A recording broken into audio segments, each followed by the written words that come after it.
Hello বন্ধুরা, আজকে আপনাদেরকে দেখাবো গরম গরম চিংড়ি মাছের মালাইকারি কিভাবে করতে হয়। এই যে বাজার থেকে চিংড়ি মাছ নিয়ে এসেছিলো, সেটাকে ভালো করে পরিষ্কার করে বেছে নিয়েছিলাম।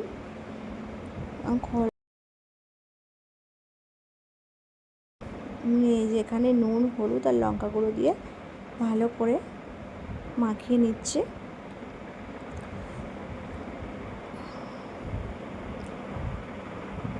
ভালো করে মাখিয়ে নিতে হবে যাতে প্রত্যেকটা মাছের গায়ে ভালো করে মশলাটা লেগে যায়।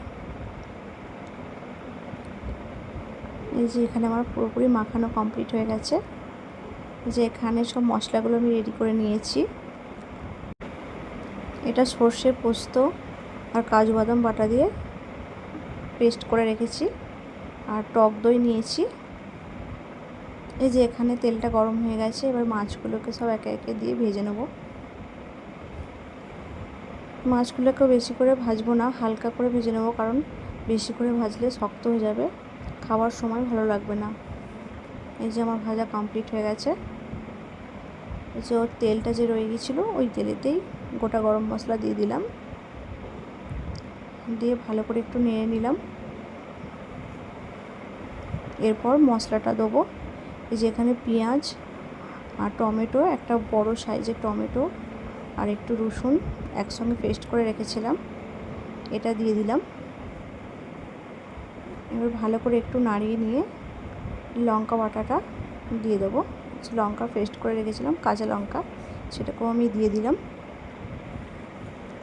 এরপরে হচ্ছে হলুদ গুঁড়ো, লঙ্কা গুঁড়ো দিয়ে দিলাম, দিয়ে এটাকে ভালো করে মিক্সড করে নিতে হবে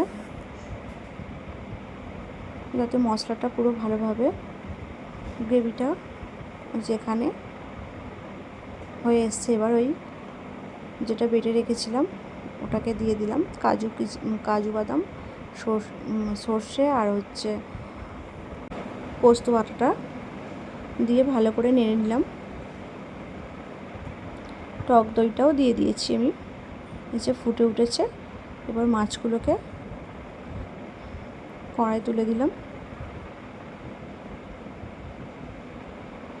দিয়ে একটু নেড়ে নিয়ে 5 মিনিটের মতো সেদ্ধ করে নিতে হবে। এই যে তারপর আমি চিনি দিয়ে দিলাম, এখানে স্বাদ মতো একটু চিনি দিলাম আর গরম মশলা দিলাম। ব্যাস আমার রেডি গরম গরম চিংড়ি মাছের মালাইকারি। এই যে দেখুন কত সুন্দর হয়েছে, গরম ভাতের সঙ্গে একদম জমে যাবে।